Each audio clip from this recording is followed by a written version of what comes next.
Carrying the guilt of the death of his parents from a very young age, Bruce Wayne crafted himself both physically and mentally, and went from being a fearful and anxious child to a legend. Hi, the Lonely Buccaneer here. In this video, we're discussing the psychology behind Batman, how it can all relates to both his struggle and growth. Ideas inspired by the book Batman and Psychology, A Dark and Stormy Night by Travis Langley.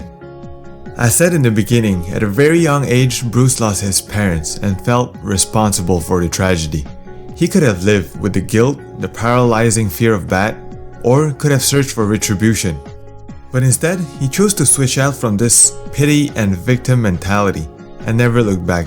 He then uses all this energy as a positive force to induce his growth.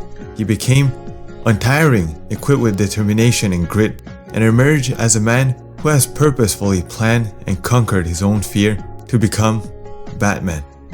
As Batman, he is able to make choices that no one else can. Despite working outside the law, Batman has trained himself to restrain his natural instinct for revenge and to never take a life. He has trained and developed such an incredible ability to self-control, be disciplined, and to regulate his impulse. As a consequence, fighting for good has led him against villain who offers twisted image of himself. Like Riddler, the personification of narcissism, whose goal is to leave traces and commit crime just for the attention. Then there is Harvey Den, a man who is not capable of reconciling both his good and evil side, so he leaves the decision to a coin. Or Penguin, who is the metaphor of greed, power, and bureaucracy of Wayne Industry, if Batman gets lost in himself as Bruce. And there is Catwoman, who shares a lot in common with Batman, but in the end, she is the personification of lust, and she crosses boundaries that Batman never will. Finally, we got his arch-enemy, the Joker, who represents chaos that pushes him to his limit at each confrontation.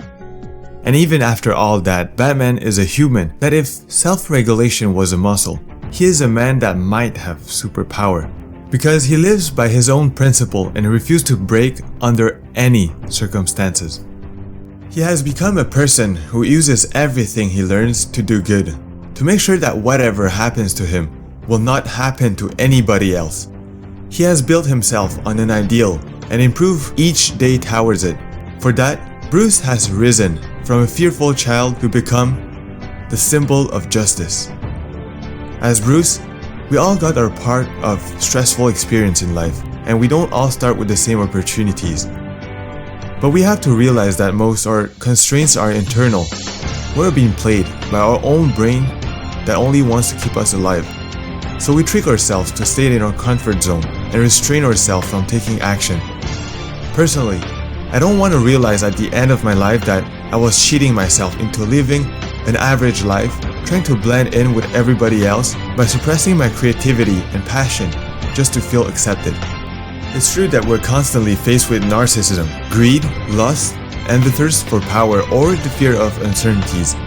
As such, if we want to have a positive impact on society, we must stay dedicated, have faith to craft ourselves both mentally and physically, to constantly thrive towards our ideal self. Let's recap. Maybe for Gotham, Batman is a symbol of justice, but for us, Batman is an inspiration to make the world a better place. From his traumatizing childhood to the enemy he faces, he never lost faith or surrendered on his vision and kept working on himself. The verdict. Reading this book has definitely changed my perspective of the character. This book has made me realize that, in a way, everything that Bruce faces happens to everyone, but the way he responds to them makes him Batman. As always, if you liked the video, please subscribe and share for more ideas every week, and I hope I brought you one step closer to your brighter self.